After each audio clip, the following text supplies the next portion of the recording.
The budget of at least 15 million per episode and a runtime of about 38 minutes to 50 minutes per episode. Guys, this show, fucking great. Fucking great. Goddamn. Yep. Eamon Vanelli revealed on a Disney Plus documentary that she liked Miss Marvel so much she eventually went to school dressed as Kamala.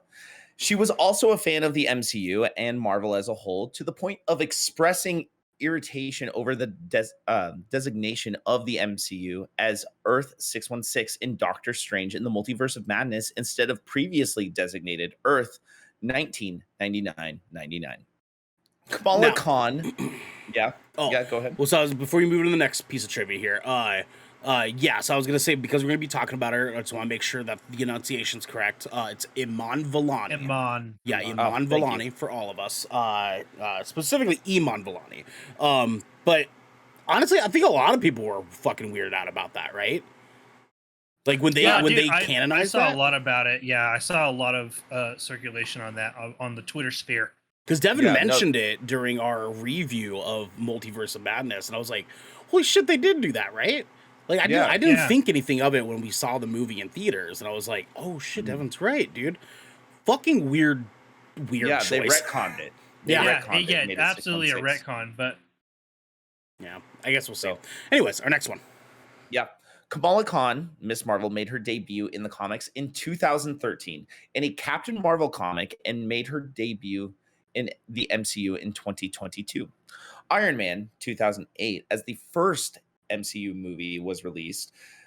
Miss Marvel is the first Marvel movie or TV series based on a character that is younger than the MCU itself. That's interesting. That's interesting to think about it. She's the youngest character that we're dealing with now, because originally it was Peter, right? It was Spider-Man, and now we've got Kamala Khan, who is 15, 16, 15 or 16. Yeah, she's like a sophomore, junior in high school. Yeah. Yeah, dude, it's cool to think about that we've been at this for over a decade now. Yeah. Like, holy shit, dude. A decade and 4 years, man. That's a long time that we've been committing to this bullshit. Goddamn. I'm here for it, though. I'm here for it. Let's do it until the day we die, right? Let the final movie be on the day we die. You know what I mean? So like the day before, we'll go and see it in theaters opening night. We'll be like, yeah, fuck yeah. We'll be like in our little like walkers, we'll do D-box for our final like Avengers. Just like blow our backs out, having the chair shift around. Just takes us out, dude. That's the end of it all. It sound like Mermaid Man and Barnacle Boy, like over here in the D-box. What a way to go. Anyways, last piece of trivia. Originally, Kamala Khan was going to have firsthand knowledge of the final battle in Endgame by retroactively revealing that there were drones and live streamers present at the scene. But it was later retooled to being a secondhand account via Scott Lang's podcast due to Kevin Feige shooting down the original idea. I actually thought that would have been really cool, and it would have been really cool to if they showed a different perspective of that final battle from the drones. Yeah. You know what I mean? Just like quick cuts. I thought that would have been pretty cool. I think it would have been cool, like how it would have tied into Far From Home, right? How the drones like being more involved than just with Mysterio. That would have been fucking cool shit. But man. Yeah. So not too much trivia out of Miss Marvel. There wasn't a whole lot available. We got some good ones down for you guys. So anyways, what do we got down? What are we doing? What do we got? Who do you want to go first? What are we doing? So Garrick. My guy. Yeah, what? My dude, my little cherry blossom. What do you think of Miss Marvel? Let's go. Top level thoughts, huh? Yeah, let's do it. This was really fun. I actually wasn't. I'm very, very, and I mean, you guys are probably going to be, I'm assuming, at least kind of similar in this respect. But I'm very unfamiliar with like Miss Marvel as a character outside of the experience that I got to play as her in the Marvel's Avengers video game. Correct. Like honestly, like that's my hands-on with Kamala Khan as like a character in Miss Marvel. Stole the show in the game. Just saying. Yeah, honestly, and like it was really, yeah, like it was just this surprised me. They took a lot of like original interpretations on stuff in the comic book to try to make it more modern and match what was like currently available with the MCU, specifically around like the way her powers function, right? Like that's like her biggest one. Yes, her powers in the comic book versus their powers in the MCU are like very, very different. These ones are actually much more in line with like like the MCU cosmic level abilities that have been displayed, with her hard light abilities. And I really liked it. And like honestly, and I know this is gonna sound so ridiculously fucking white guy of me to say, here we go. But like I'm like I didn't get like a lot of like cultural exposure as like a teen, just like due to my upbringing and stuff, and especially like yeah, dude, it sucked. And so like I'm getting to like especially like the fact that like this is like Pakistani like Muslim culture, right? Like which at the time of like our teenage years there was a very fucked up stigma about that, right? And like we're moving past that, and this is like that's why I think this show's like really like kind of powerful, because it shows like a shift in away from like a really shitty fucking mindset that we had, and like being able to like appropriately represent like these cultures and these people in media. And it was a fucking awesome experience for me, like literally just from like a cultural perspective alone.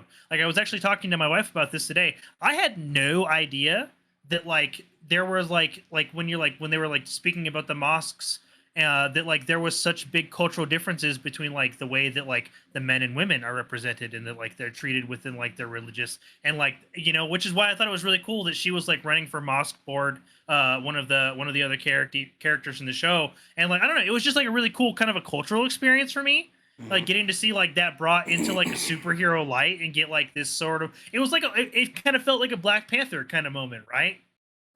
Right, like this is a superhero that like for a marginalized group of people that haven't necessarily gotten the opportunity to have like a hero like this, and they show that in the show.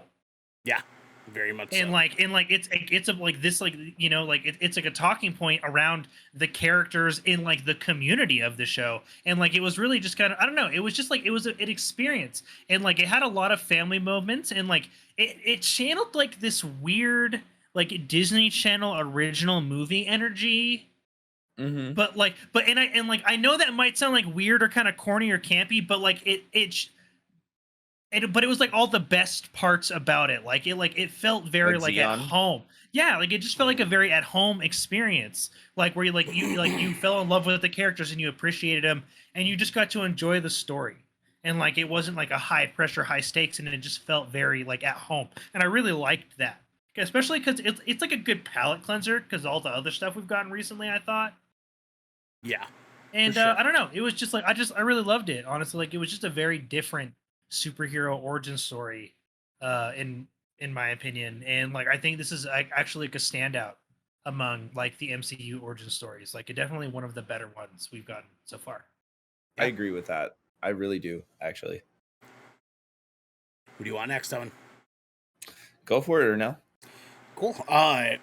Yeah, to sort of echo what Garrick was saying, there with as far as the representation is kind of the first thing I want to touch on, is that like this show did works in cultural representation for a massive group of people that do not typically get proper media representation, in ways that we've gotten in Black Panther and in Shang-Chi, that like was hitting that caliber, and they did it across an entire series. Like we got more of it because it was in a series, and they did it in such a way that touched on so many little bits and pieces because there was so much more content. We were able to see the family dynamics of a different culture. We were able to see their religious dynamics. We were able to see their relationship dynamics. They're even able to, the biggest theme of this is Kamala's lesson of self-acceptance, right? She even says in one of the episodes, the heroes aren't usually a little Pakistani girl from the Bronx, right? Like from New Jersey. And like New Jersey.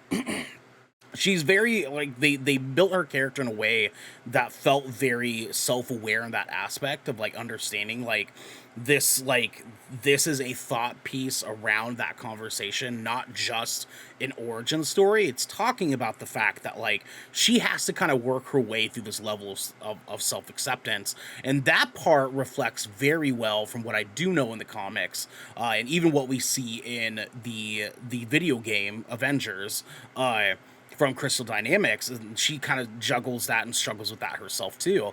And I think that they nailed that perfectly in this show. Iman Vellani is Kamala Khan through and through. Like we talk a lot about perfect castings here, and like Iman Vellani is it. Like I am just fucking mind blown that they've been able to pull off all these beautiful castings, and they still to this day are delivering the perfect actors for these perfectly well written characters. And she is so like, you can just feel that she loves Marvel the way we love Marvel in this show. She's enthusiastic, she's characteristic, she's outgoing, she's all over the fucking place about playing this character, and because of such, she plays it so well. I just believe she's Kamala Khan. And then like on top of it too, this show was so good, even her family was believable. Like, I absolutely could believe that was her IRL mom, dad, and brother. Like absolutely, the chemistry was so good. The chemistry was so good between the cast. Mm-hmm. Like, honestly, like it was just incredible. Through, like, every character, too. That every character. Thing is, every character. Like, every character. Like, every maybe... antagonist, protagonist. Mm-hmm. Well, I will say, I will say, this is spoiler free, but the one lady, you know, antagonistic lady. Oh, and in the final episode, I like all that leading up to that. Yeah, she did not do a good job. She was bad. She was real bad. Yeah, she was not it. she was very not good. She was the pinnacle of Disney movie. Yeah, Disney right. Channel movie. Well, and actually, like, I guess that's kind of a good way for me to segue into it. Like, there are some things that the show doesn't do perfectly. I think the villains definitely left me wanting more. I felt like the villains kind of did feel like a little bit of an afterthought, honestly. And that's across all the villains, not just her, but also the leader of the group, right? And so, like, even with her, she didn't feel quite as I don't know, like intimidating. Coming off of watching something like Stranger Things, where we saw Vecna, who is a horrifying villain, like it was a perfect villain, honestly. And then going into this, where they have probably technically about 4 villains, technically, and none of them were really that strong. It kind of threw me through a loop. But at the same time, too, though, like, everything was so good with the protagonists that I almost didn't mind anymore. Like, it did, like Garrick said, it did feel like a Disney Plus or a Disney original, like a Disney, like, TV original. But, like, in all the ways that, like, you would have wanted it. Like, it felt like watching Halloween Town over again. You know what I mean? Like, it's... Exactly. Like, you know where you're headed. It's like, it's an experience, but like, like exactly what the end point is. You're like, all right, this is going to stop exactly right here. Mm-hmm. But it's about the journey, and you're able to just enjoy it all the way through. Like, it was like a comforting sort of like storytelling presentation. Yeah, because they didn't need it to be too complex. Like, when you first watch the first episode and you kind of get a feel like, okay, like, this is definitely targeted towards teenagers, right? Like, this is not for my demographic. You can sort of like suspend a little bit of like need from like this piece of Marvel content and just say like, cool, this is going to be a younger take on like an origin story for Marvel. I get that now, right? So for the rest of the show, it was sort of easy to kind of just like follow with what was going on and just like live in this teenage perspective of what the show was giving. And like, even though some things were like ridiculous and bombacious, like the entire fucking school scene in the final episode, you're like, why did they let you do this for this long? Like, they definitely would have shot your ass dead 25 minutes ago. But like, sure. But like, because it felt like, watching a Disney movie, it was that's those Disney Channel original movie moments, right? Where you're just like, okay, you're just all right. Sure. Like you now again, and you guys know I fucking hate this, right? They did kind of do the villain is the same thing as the protagonist sort of thing. They did do it again, but Yes. they did it in a very interesting way to lead there, and so I was very forgiving of that too. I did think that dynamic between Kamala and Kamran was very teen romance Very. in a way that I was dude, like, That was Xenon as fuck. I could have done without the bridge to Terabithia moment here, but that's fine, right? Like that's fine, that's okay. You know, like Percy Jackson was done a long time ago, but like fine, sure.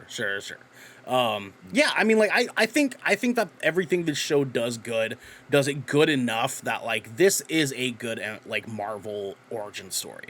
And if you're not watching it for the culture, at least watch it for like its very fun storytelling. It still has stakes. It still makes you believe that like the characters are in danger, the world's in danger, the way that we need Marvel movies to have. And it also connects very well to the greater Marvel universe, and I think that's something that we've sort of lacked in a lot of the Disney Plus Marvel content. Is like we know that they connect, but that's because of our prior knowledge of it. Like we know they exist in that realm. We know they exist in this universe, but that's because we've experienced for the past 14 years all of Marvel, right? Like if it was not like because of that experience, it probably wouldn't have the same effect, right? This was able to sort of like expand on the universe we already knew about by allowing us to sort of live in it rather than know about it. And I think that was probably my favorite part about the show. So if you don't watch it because of you're interested in the Pakistani Muslim culture and wanting to learn about that a little bit more, and they really dive into it. God damn, do they dive into it. It is very, very good because of that. But also just watch it because it's just raw fucking good Marvel content, dude. It's just fun. It's just fun. You know what I mean? And that's totally fine. Anyways, Devin, what about you, dude? How'd you feel about the show? So, I mean, I could reiterate everything you guys said because I think pretty much I feel like we all have a lot of the same feelings on this show. One thing I want to highlight with the time I have is the production of this show as well. I feel like this is the best production we've gotten out of a Disney Plus series, personally. Okay. Especially touching with the special effects with Kamala's powers. The hard light and the did way look that fucking cool. Hard light looked cool. Yep, I'm all about that. And also the little subtleties that made it feel like a Disney Channel movie in the sense, with the graphics and the texting and all of that constantly throughout the whole show. You know, that was probably like one of my favorite things about this show is how much love they put into the feel and the look of the show. What are you doing? I'm trying to adjust my belt because it's super uncomfortable, but I think it's like stuck. I think it's like stuck. Hold on. I gotta get my light together. Oh no, there we go. We're good. I'm having a fat guy belt buckle moment where it's like the belt buckle's like digging into like my waistline. I was like, oh god, this is getting really uncomfortable. Anyways, I'm good now. What's up? Continue on. You on blast. No, I mean, like, listen, we're all a mess here tonight. So, except for Garrick. Garrick's fine. Garrick's fine. Garrick's little angel. You know what I mean? Yeah. There you go. But anyways, continue. Sorry. But the show had so much charm to it, especially with the family too. Throughout the whole show, and how her mother was always calling her Beta. It was a nice little cute touch to it. But I love once she realized what was going on and her having powers. I love that genuine like excitement you see that she pulls out of the character because really she's using her Marvel fandom to this. Yeah. And you see that come out in the show. Like she probably is the definition of the perfect casting that Marvel's actually done because she grew up in Marvel. She grew up with the MCU and she translated all that into this show, which I really admire seeing that out of, an actress or actor in the show. Yeah. it was very genuine, and it was a really good performance throughout. Because you can tell when they give a fuck, right? Like you can Exactly. really tell when they give a fuck, and she gave a fuck, right? Like, Yeah. through Yeah, and through. yeah. You see the same thing with Tom Holland as Spider-Man. He gave a fuck. You know, Yeah. he was an actor beforehand, but he wasn't doing a lot of big budget, you know, Hollywood blockbuster movies or anything like that. Right. He was trying out. He was posting videos of himself on Instagram and TikTok of him doing backflips in a backyard to get this role. Fuck yeah, daddy. You know what I'm saying? You know what I mean? So it's just really cool seeing people like that succeed and get into these roles, especially with Iman. And throughout the whole show, the writing was actually very good. Very good. Mhm. It kept a very good pace. It escalated throughout the whole series, and we got a very good origin story. And it was a more fleshed out origin story than something like we saw with, you know, Spider-Man Homecoming. Granted, great movie, but it moved fast, right? And that's because we kind of got Spider-Man's origin somewhat in Civil War, right? Right. So it was really good seeing a younger character be developed in a very proper way. So yeah, Disney Plus Marvel series. We need more. We need more of them. Yeah, we do. We're gonna get more. Let's fucking go. They're currently filming season 2 of Loki. So Oh, dude, we I will be can't getting wait. some soon. I can't wait. It's gonna be I will fucking say Loki is still my favorite. Loki good. is Oh still my yeah, favorite. dude. God damn, that one was just talk about good fucking writing. Glorious They really nailed it with that fucking show. Now, what I want to ask you guys too is like in all the shows so far, we've sort of had this thing happen where like episode 4 is like the one. You know what I mean? It's like the one, and you're like, oh fuck, I can't believe that episode happened. And then the penultimate episode's like, okay, yeah, sure, like that kind of still stands up to the last episode. But then the finale is kind of like, sure. You know what I mean? Like, and that's okay. I can get that. Maybe being the only exception being Loki, honestly, because that finale was fucking insane. It's still probably one of the best finales I've ever seen. Yeah, oh, dude, it was so good the way they tied that up and like the massive reveal to connect it to the greater MCU, right? Did you guys also feel like the entirety of the last like 3 episodes were gold? Yeah. Like, oh, dude, it was all so good. Honestly, time and again, episode 5 stands out like really hard for past thing. Yeah. That episode slapped, dude. It was just that was the best writing of the whole show. Was like that particular. It like I felt it, like it shined for me. I was crying and shit. I was like, "Fuck, dude!" Dude, I choked up fucking hard because like because I mean like listen like I'm a dad, so like I hear a little girl like "Daddy," and I'm like "Fuck," but like also like Kamala being like, I can't make stars, but I can make circles. And she like tried to help. You know what I mean? Dude, like it was like the way she said it. Like it was the way she said it. It was the way like I know exactly what you're talking about. Yeah. Like it's the way like you're just doing your damnedest. Like and it was just such a real conviction and like the line delivery. Like it just exactly like her, and that's the thing is like Iman Vellani's delivery in this show made it so good. Like I don't think I really fell out of the world while watching this ever, unless it had to do with like the villains. Because like then I'd be like, you know, but like anything that had to do with Kamala Khan was perfect. Everything with her family was perfect. Her friendships. Perfect. All of it was so like I believed every single bit of it, especially her family. I can't believe they found these actors to have the most wonderful dynamic with one Iman Vellani as like their daughter. Like they were hilarious. Like they're sort of like zoned in perspective of like filial piety with like being like, oh, you're my mom, so I have to listen to you, right? Like I'm going like because that's a big conversation I love around like cultural centerpieces, and that was the big thing that I loved about Shang-Chi was like talking about like, well, you know, like I love my dad because he's my dad, right? Like I have to like abide by him, but I also understand that my dad's fucked up, right?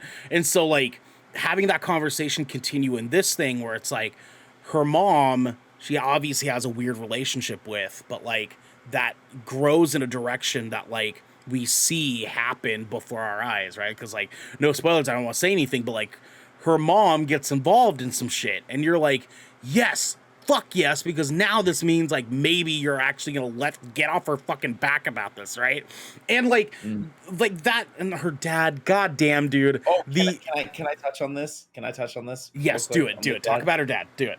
That's last scene in the show fucking made me tear up so much. It was like one of the most adorable scenes I've ever seen between a father and a daughter. And such a good way for them to tie shit up because he says the thing, right? And you're like, yes, right? Yep, you're like, yeah, dude, it was such a beautiful way to introduce magical. it. Oh, dude, It was so clever, and right? the way that her eyes light up as soon as he says it, she's like, she's fucking it, Yeah. man. Like Yeah. I am dude, I love thorough. You know what, boys? Let's get into it, right? Devin, hit us with the next thing. Hit us with the next thing. okay. All right.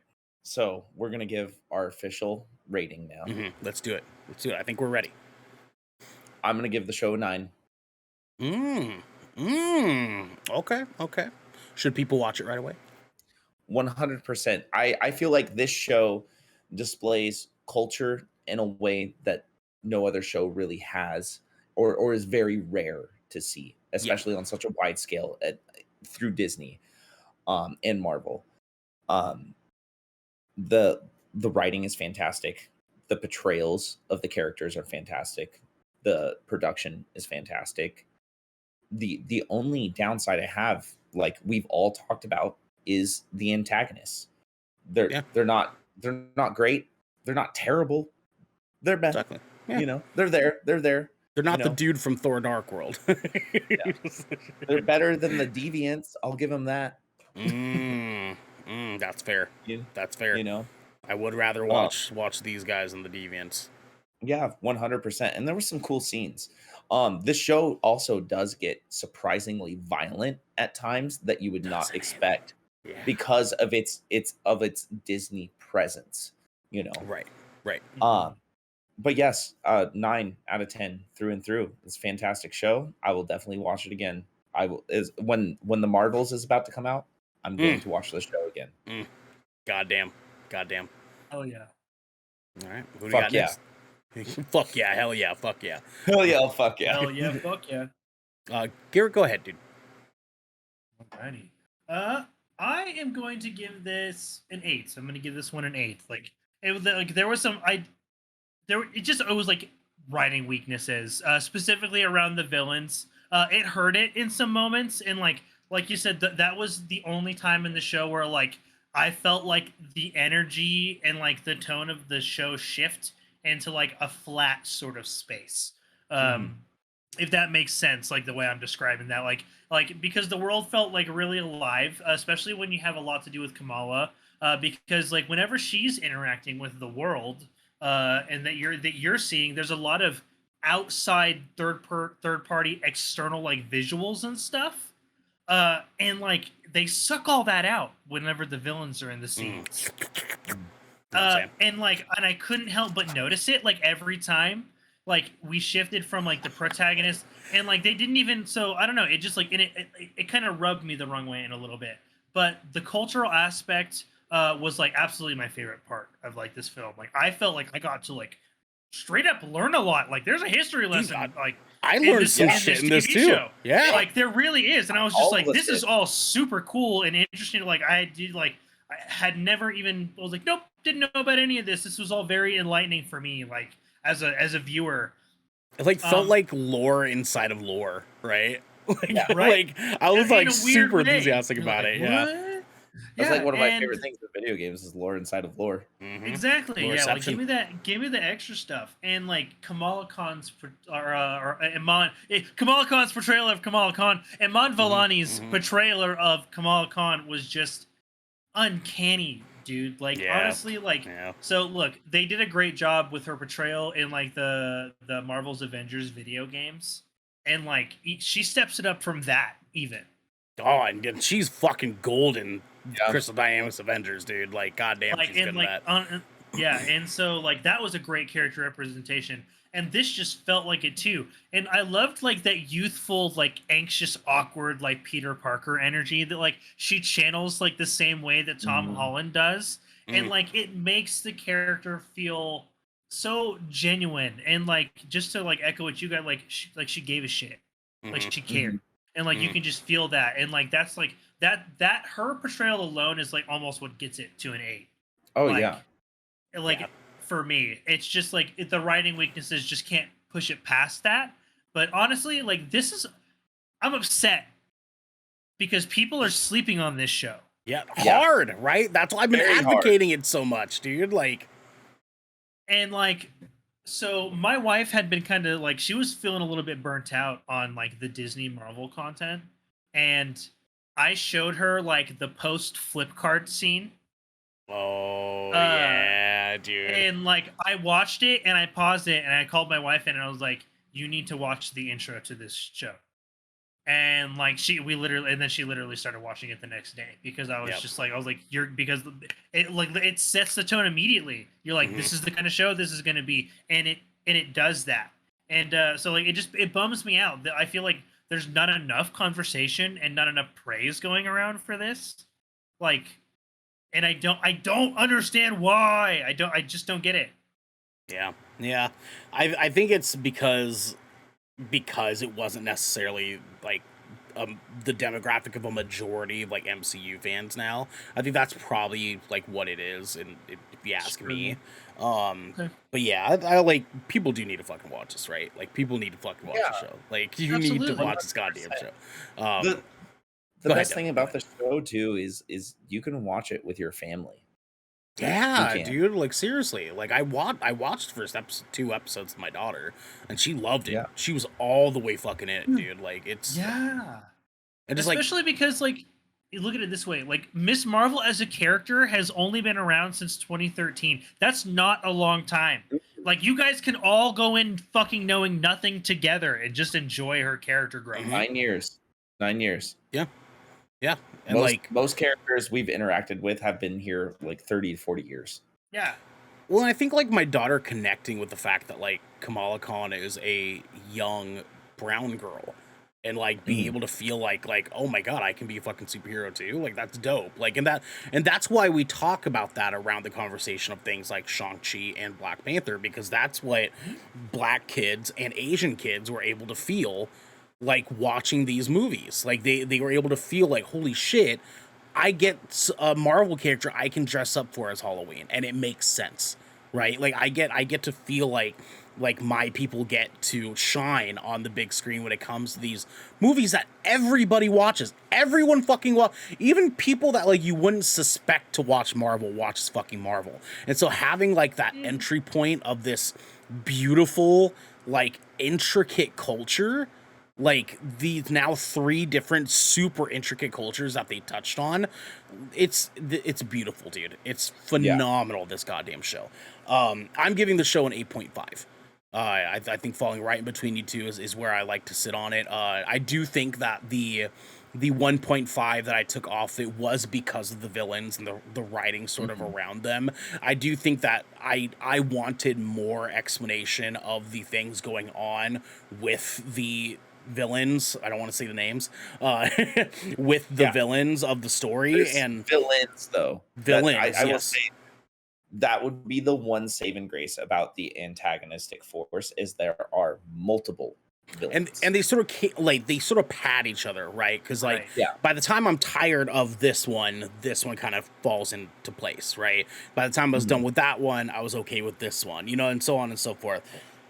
And then the final one happened. I was like, can we go back to this one? Can we go back to this? Yeah. This would be cool. This would be great. But yeah, I think the writing left me a little bit more left to desire.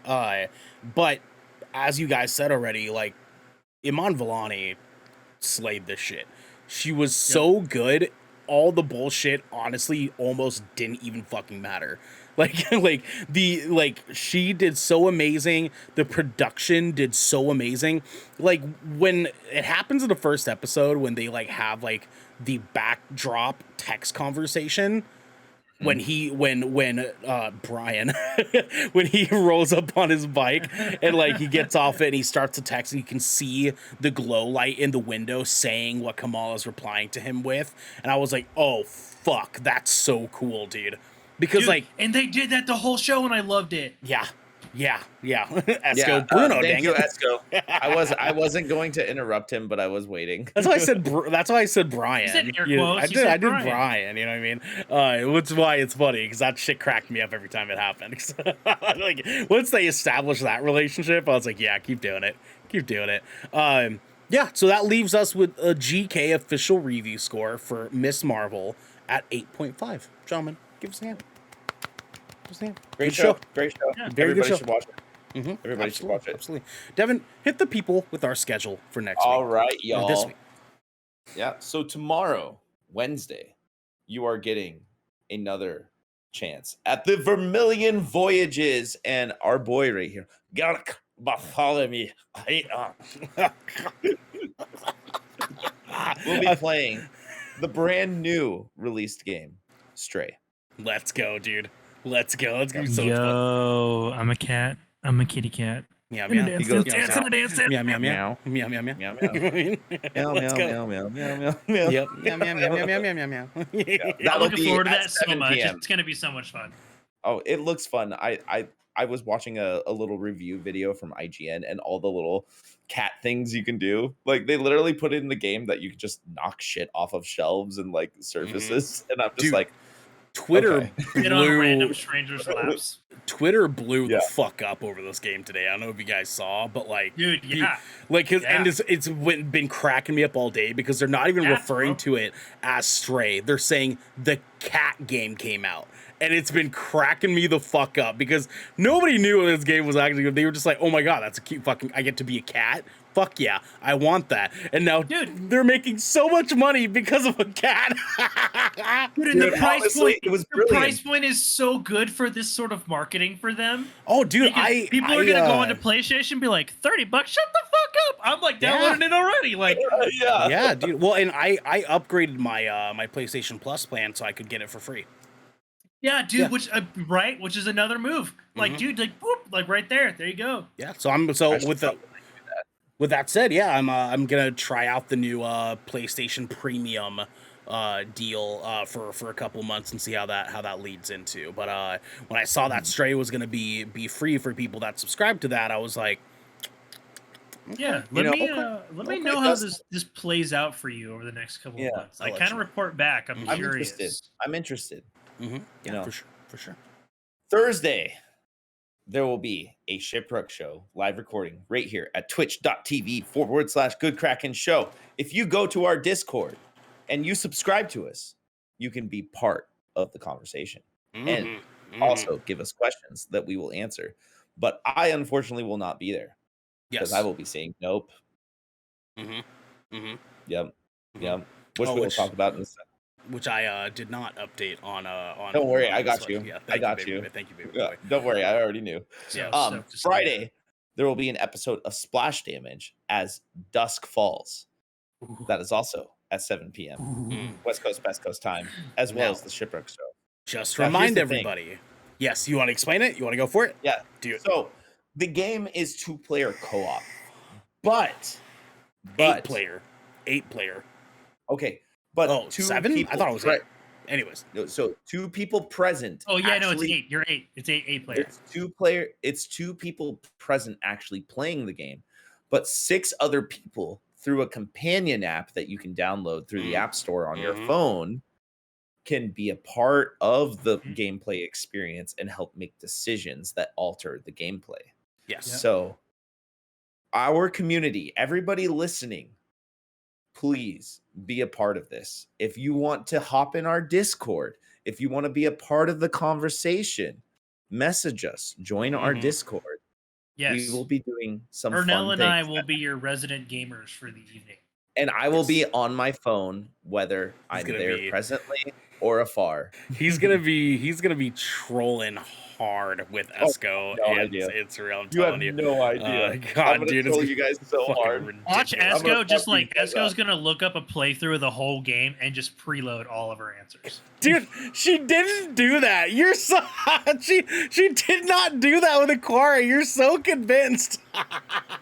Dude, I come to find out, Surreal did that more than Esco even did. Like, come to find out, I was like, damn, Xander just snitched on Surreal, dude. Like, Are you saying that Surreal wasn't being real? oh, she was being surreal. Funny enough, surreal. Yeah, dude, guys, come in, play this fucking game. Put in your votes. We want to hear from you guys. It's a free download. Just on look up Xbox. As Best Falls Mhm. Companion. Game Pass. Yeah, and if you have an Xbox, this game will also be on Game Pass. Mhm. So and PC as well. So Mhm. definitely hang out and have a good time. And the beautiful part of it too, you guys don't need to download this game to be a part of this. You literally only have to download the companion app. Like me and Garrick will download the games for it. That's all we need technically. And then you guys can just put it in. We'll connect you guys in. And then every time there's a story beat, you guys just vote on whatever decision you guys want us to do. And that's it. You just vote on your phone. Like a democracy. And check this out too. We join our Discord. We have a chill chat. Well, you guys can hang out and chill chat and talk and come up with plans on decisions, and we can go back and forth. I'll probably be the guy that floats back and forth to figure out what you guys are doing so I can fuck with these two assholes right here. So it'll be a good time. It'll be a good time. Saturday though, we are doing our official Good Kraken review of Jordan Peele's new movie, Nope. Hell yes, so baby. Fucking excited for this movie. Dude, it's gonna be good. I'm seeing it on Friday night, so after the Nice. gameplay stream, I'm gonna go see it. Yep, same. God damn, son. God damn, it's gonna be good. Are you seeing the early review buzz? Yeah, dude. Yeah. Oh, it's Because getting it's some. buzzing. It's getting it's some buzzing. get out level ass reviews, dude. Yeah. Like, I'm pretty fucking Maybe stoked better. about this. Maybe better, actually. There you Yeah, go. I'm thinking it may be better because everyone's saying it's not. It doesn't do what you expect it to do. Oh, we got I'm the new excited. M. Night Shyamalan out here, Jordan Peele. I see you, doggy Except dog. better. Yeah, dude. Seriously, You know? he's What gonna was that? and he's gonna consistently stay good. We're like M. Night Shyamalan. Everyone's like, "Oh fuck, Sixth Sense," right? Like people were like so fucking mind blown about that movie and like The Village, right? You're like, "Oh shit!" And those were two good movies. But Jordan Peele, he's gonna do it for the long run, baby. You know what I'm saying? He's done 2 good movies already. I'm just saying. He's done 2 good. Jordan Peele, Yeah. better than M. Night I'm Shyamalan. excited. Nope. It's gonna be so hard for me to not talk about this movie with you that I'm seeing it like a day before you guys.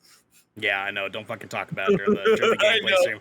I know. Devin's gonna say some shit like, "I'm gonna vote for this because that happens in the movie," and he's just gonna tell. Like, bro, It's gonna be so good, I'm dude. excited. I'm excited. So yeah, please join us. That will be at 12 p.m. West Coast time on Saturday. Guys, let us know what you feel about our review of Miss Marvel and what you guys think about Miss Marvel. Watch Miss Marvel. Yes, please. Do it. do so. Do it. Do it. Embrace it. Do it. It's great. Do it. Yeah, no, the show's fantastic. Fucking watch it, please. Please. More people need to watch this show. Mhm. Hang out in our Discord, talk about it in our Discord. We got general chat, we got media chat, leave comments in our YouTube video. Hang out. We got Let us know. spoiler chat. Yeah, we got spoiler chat too. If you want to talk about spoilers, it can be anything. It doesn't have to just be Miss Marvel. You can talk about anything you want there. Yep. It is a safe space for that. Yep. So, with that being said, y'all, this has been the Good Kraken podcast, your choice for all the nerdy video game and pop media news, reviews, and discussions that you want to hear live every Tuesday at 7 p.m. and Saturday at 12 p.m. right here at twitch.tv/Good Kraken Show. If you enjoyed the show, you can head on over to our Discord channel where you can submit questions and topics to the show, get exclusive post-show content, and have early access to episodes before they go live on podcast and video services across the digital sea.